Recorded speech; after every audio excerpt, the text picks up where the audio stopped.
ఒక మహర్షి తపస్సుతో ముడిపడిన పవిత్ర స్థలం మరియు స్వయంభూగా వెలిసిన శ్రీ వీరాంజనేయ స్వామి. ఈ పవిత్ర క్షేత్రం ఎక్కడుందో తెలుసా? ఇదే హైదరాబాద్లోని ప్రసిద్ధ తాడ్బంద్ శ్రీ వీరాంజనేయ స్వామి దేవస్థానం. సికింద్రాబాద్లోని తాడ్బంద్ ప్రాంతంలో ఉంది. హైదరాబాద్ నగరంలో ప్రసిద్ధ హనుమాన్ క్షేత్రాల్లో ఈ ఆలయం ఒకటిగా భక్తులు భావిస్తారు. మిత్రులారా, ఈ ఆలయ విశిష్టతను తెలుసుకోవాలంటే జాబాలి మహర్షి గురించి తప్పకుండా తెలుసుకోవాలి. జాబాలి మహర్షి పేరు రామాయణంతో కూడా ముడిపడి ఉంటుంది. రామాయణంలో జాబాలి మహర్షి అయోధ్యలో శ్రీరాముని తిరిగి రాజ్యానికి తీసుకురావడానికి ప్రయత్నించిన ఋషుల్లో ఒకరిగా ప్రస్తావించబడతారు.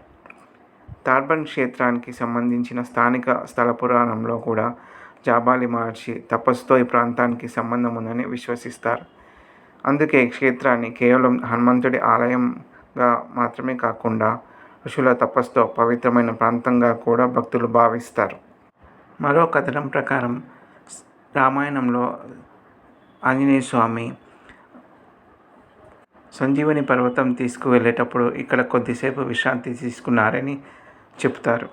ఒక మహర్షి తపస్సు, ఈ తపోభూమిలో హనుమంతుని ఆరాధన, అందుకే ఈ క్షేత్రానికి ఆధ్యాత్మిక ప్రాధాన్యత మరింత పెరిగిందని భక్తుల విశ్వాసం. ఈ ఆలయంలో ప్రధాన దైవం శ్రీ వీరాంజనేయ స్వామి. ఆలయ పురాణ ప్రకారం స్వామివారు స్వయంభూ రూపంలో వెలిసినట్టు భక్తులు విశ్వసిస్తారు. స్వామివారి దర్శనం భక్తులకు ధైర్యం, బలం, భక్తి, ఆత్మవిశ్వాసానికి ప్రతీకగా భావించబడుతుంది. హనుమంతుని ఆరాధించడం అంటే కేవలం ఒక కోరిక కోసం ప్రార్థించడం కాదు. రామభక్తి, సేవాభావం, ధైర్యం, వినయం వంటి గుణాలను మన జీవితంలో పెంచుకోవడం.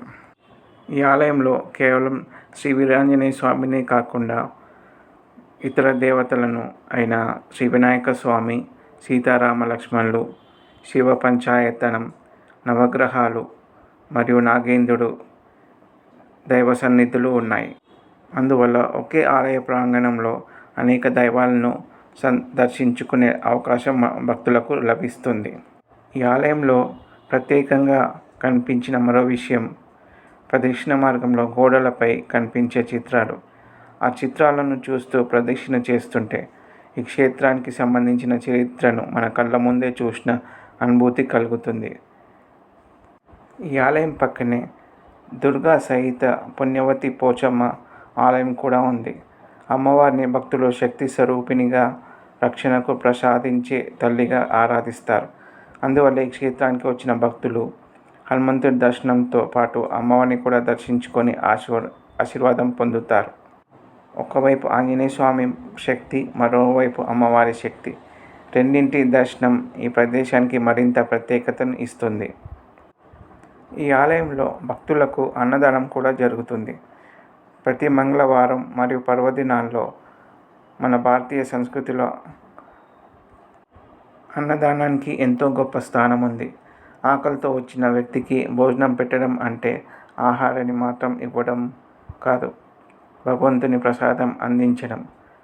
అందుకే ఆలయంలో జరిగే అన్నదాన సేవ కూడా ఈ క్షేత్రంలోని సేవా కార్యక్రమాల్లో ఒక ముఖ్యమైన భాగం. తాడ్బంద్ ఆలయానికి మరో ప్రత్యేక గుర్తింపు కూడా ఉంది. అదే వాహన పూజలు.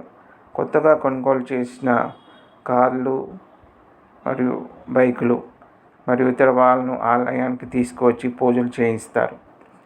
భక్తుల విశ్వాసం ఏమిటంటే మన ప్రయాణాలు సురక్షితంగా సాగాలి, ప్రతి అడుగులో స్వామివారి అనుగ్రహం ఉండాలి అని నమ్మకంతో వాహన పూజ చేయిస్తారు. ఇది భక్తులకు దేవుడిపై ఉన్న నమ్మకానికి ఒక అందమైన ఉదాహరణ. ఈ క్షేత్రం యొక్క ఆధ్యాత్మిక ప్రాధాన్యత ఏమిటంటే హనుమంతుడు మనకు ఒక గొప్ప సందేశం కూడా ఇస్తాడు. అదేమిటంటే బలం ఉన్న అహంకారం ఉండకూడదు, శక్తి ఉన్న వినయం ఉండాలి, జ్ఞానం ఉన్న సేవాభావం ఉండాలి. అందుకే తాడ్బంద్ వీరాంజనేయ స్వామి దర్శనం భక్తులకు కేవలం ఒక దేవాలయ దర్శనం కాదు, ధైర్యాన్ని గుర్తు చేసే ఆధ్యాత్మిక అనుభవం. చివరిగా జాబాలి మహర్షి తపస్సుతో ముడిపడిన క్షేత్రం, వీరాంజనేయ స్వామి దివ్య దర్శనం, ఆలయంలో ఇతర దైవాల సన్నిధులు, దుర్గా అమ్మవారి ఆలయం, గోడలపై చరిత్ర, అన్నదాన సేవ, కొత్త వాహనాల పూజలు, ఇన్ని విశేషాలను తనలో దాచుకున్న పవిత్ర క్షేత్రమే తాడ్బంద్ శ్రీ వీరాంజనేయ స్వామి ఆలయం. ఈ ఆలయానికి సంబంధించిన దర్శన వివరాలు మరియు లొకేషన్ డిస్క్రిప్షన్ బాక్స్లో పెడుతున్నాను. జై శ్రీరామ్, జై హనుమాన్.